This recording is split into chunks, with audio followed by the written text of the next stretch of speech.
Baby's lawyers are once again defending their client. This time they are responding to a very random post and article from a respected outlet. So on Sunday, Rolling Stone published surveillance footage from a 2018 fatal shooting in North Carolina in which the baby got into a fight, and the fight ended up turning deadly. A man was shot and killed. I'm trying to understand what exactly was Rolling Stone's purpose for posting this video. I'm assuming they were trying to question the baby's self-defense claim. The baby's lawyers, Drew Fineland and Marissa Goldberg, told TMZ the video was viewed by prosecutors back in 2018, and they concluded that the baby acted in self-defense and therefore was not prosecuted for the homicide. TMZ said the video was even viewed by a Mecklenburg County judge in connection with a misdemeanor charge for not having the proper permits for the gun. Yeah, so this is just a follow-up video for me. We did talk about this earlier in the week. I've been trying to put together what was Rolling Stone's angle. We got to sometimes hold media accountable as well. I'm not above it. Nobody's above it, even Rolling Stone. So obviously we know in the last couple weeks, the baby used self-defense again as a man walked onto his property in North Carolina. Okay, that's one thing. 2018, the baby used self-defense in a Walmart incident. Rolling Stone posted this video as if the baby coming out saying it was self-defense matters, right? It ain't about what the baby said.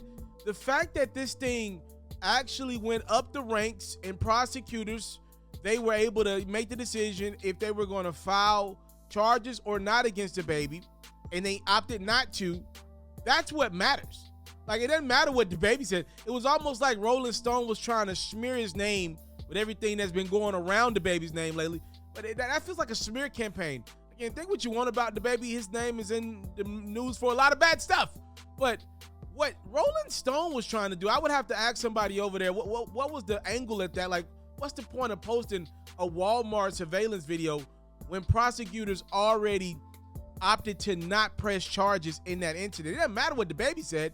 It's all about what prosecutors did or did not do. Speaking of artists that are trying to get some good media attention circulating around their name, how about Travis Scott? Remember him? He's been very quiet outside of that one-off interview that Travis did with Charlamagne the God earlier in the year. We hadn't heard a lot from Houston's own. Scott will be hitting the stage once again, headlining his first music festival since the Astroworld tragedy, where he'll be performing in front of more than 100,000 people. I mean, if it's 100,000 people, that's more than the people that come to Astroworld. That's a big crowd.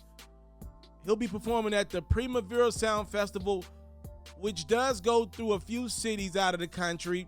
It'll span across Brazil, Chile, and Argentina.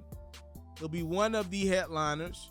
If you remember correctly, Scott, as well as Astroworld promoter Live Nation and others, are still involved in tons of litigation stemming from the 10 deaths that happened back at Travis's fall festival, Astroworld.